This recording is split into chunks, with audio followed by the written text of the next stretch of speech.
Hi viewers, welcome to my channel. இன்றைக்கி நம்ம mutton heart fry பண்ண போகிறோம். வாங்க அது எப்படி செய்வதுன்னு பார்க்கலாம். இப்போ வந்து நான் மட்டன் ஹார்ட் வந்து ஒரு 2 வாங்கி நல்லா கட் பண்ணி க்ளீன் பண்ணி வாஷ் பண்ணி எடுத்திருக்கேன். இந்த மாதிரி கிரேவி நம்ம செய்யலாம். எப்படி செய்வதுன்னு பார்க்கலாம் வாங்க. அதற்கு தேவையான பொருட்கள் வந்து 2 வெங்காயம், 2 தக்காளி, 2 பச்சை மிளகா, சிறிதளவு கொத்தமல்லி.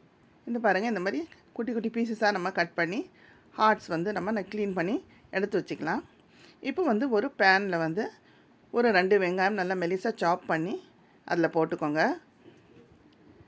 நல்லெண்ணெய் விட்டு நல்லா தாளிச்சிக்கோங்க. அப்போ தான் நல்லா சுவையாகவும் டேஸ்ட்டாகவும் இருக்கும். ஒரு 2 பச்சை மிளகா போட்டுட்டு நல்லா வதங்கின உடனே இஞ்சி பூண்டு பேஸ்ட் போட்டு நம்ம நல்லா வதக்கிக்கலாம். இந்த மாதிரி நல்லா வதக்கிக்கோங்க.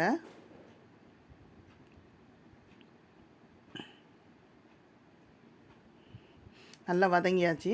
இப்போ வந்து தக்காளி ஒரு 2 எடுத்து நம்ம சின்ன சின்ன பீஸாக சாப் பண்ணி எடுத்து நம்ம அதில் போட்டுக்கலாம். போட்டுட்டு வெங்காயத்தோடு நம்ம நல்லா வதக்கிப்போம். இந்த மாதிரி நல்லா வதக்கிக்கோங்க. நல்லா சாஃப்ட் ஆகணும் இந்த தக்காளி. ஸோ அதுக்கு நம்ம சால்ட் கொஞ்சம் 1/4 டேபிள் ஸ்பூன் நம்ம சேர்த்துக்கலாம்.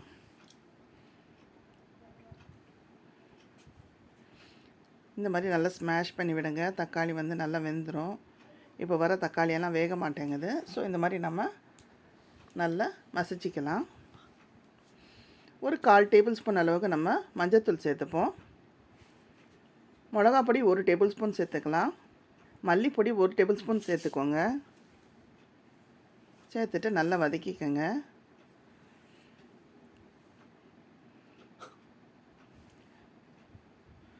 இப்போ நல்லா வதங்கியாச்சு. இதிலே நம்ம ஒரு டேபிள் ஸ்பூன் அளவுக்கு நம்ம ஜீரகப்பொடி யூஸ் பண்ணிக்கலாம். அப்போ தான் நல்லா டேஸ்ட்டாகவும் சுவையாகவும் இருக்கும். நல்லா டைஜஷன் ஆகிடும். போட்ட பிறகு நம்ம இதில் ஹார்ட்ஸ் கட் பண்ணி வச்சுருக்கோம் இல்லையா, மட்டன் ஹார்ட்ஸ் பீசஸ், அது வந்து இதில் சேர்த்துப்போம். சேர்த்துட்டு நல்லா வதக்கிக்கலாம். இந்த மாதிரி நல்லா வதக்கிக்கோங்க.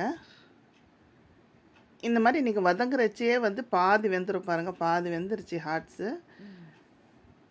இதில் ஒரு 1/4 கிளாஸ் நம்ம தனியாக விட்டு நம்ம ஒரு 2 விசில் எடுத்துக்கலாம். 1/4 கிளாஸ் தண்ணி போட்டாச்சு. இப்போ நம்ம குக்கர் தட்டு மூடி ஒரு 2 விசில் விட்டுருவோம். நீங்கள் கடையிலையும் அப்படியே சமைச்சிக்கலாம், சிம்மே வச்சு. நான் வந்து குக்கரில் வேகமாக ஆகிறதுக்கு ஒரு 2 விசில் வச்சுருக்கேன். பாருங்கள், சுவையான டேஸ்டியான மட்டன் ஹார்ட் ஃப்ரை ரெடி ஆகிடுச்சு. தண்ணி கொஞ்சம் நம்ம நல்லா ட்ரை பண்ணணும். இதில் ஒரு ஃபுல் டேபிள் ஸ்பூன் அளவுக்கு நம்ம பெப்பர் போட்டுக்கலாம். அப்போ தான் நல்லா டேஸ்ட்டாகவும் சுவையாக இருக்கும் மட்டன் ஹாட் பெப்பர் ஃப்ரை. இதிலே கொத்தமல்லி தலையை போட்டுக்கோங்க. போட்டுட்டு நல்லா கொஞ்சம் ட்ரை ஆகட்டும், நல்லா திக்காக ஆகட்டும். அவ்வளோதான், சுவையான டேஸ்டியான mutton hot pepper fry ready ஆகிடுச்சு. பாருங்கள், இது ரொம்ப சுலபமாக நம்ம ஈஸியாக செஞ்சிடலாம். சிம்பிளான முறையில் நம்ம செஞ்சுருக்கோம். சுவையாகவும் டேஸ்ட்டாகவும் இருக்கும். நீங்கள் கண்டிப்பாக இந்த ரெசிபி ட்ரை பண்ணி பாருங்கள். நல்லா வத்திருச்சு. சைடில் பாருங்கள் எண்ணெய் விடுது. இப்போ நம்ம இறக்கி நம்ம சர்வ் பண்ணிடலாம். அவ்வளோதான், முடிஞ்சுது. இந்த ரெசிபி உங்களுக்கு பிடிச்சிருந்ததுன்னா இந்த வீடியோவை லைக் பண்ணுங்கள், ஷேர் பண்ணுங்கள், கமெண்ட் பண்ணுங்கள். மறக்காமல் பானுஸ் கிராண்ட் ஃபீஸ்ட் சேனலை சப்ஸ்கிரைப் பண்ணிவிடுங்க. அப்படியே பக்கத்தில் உள்ள பெல் ஐகான் பட்டனையும் ப்ரெஸ் பண்ணிவிடுங்க. தேங்க்யூ. ஆயிடுச்சு. நல்லா சுண்டை காஞ்சி நம்ம தண்ணியெல்லாம் வற்றி எடுத்தாச்சு. இப்போ வந்து பிளேட்டில் நம்ம சர்வ் பண்ணிடலாம். பாருங்கள், சுவையான டேஸ்டியான mutton hot pepper fry ready. வாங்க சாப்பிடலாம்.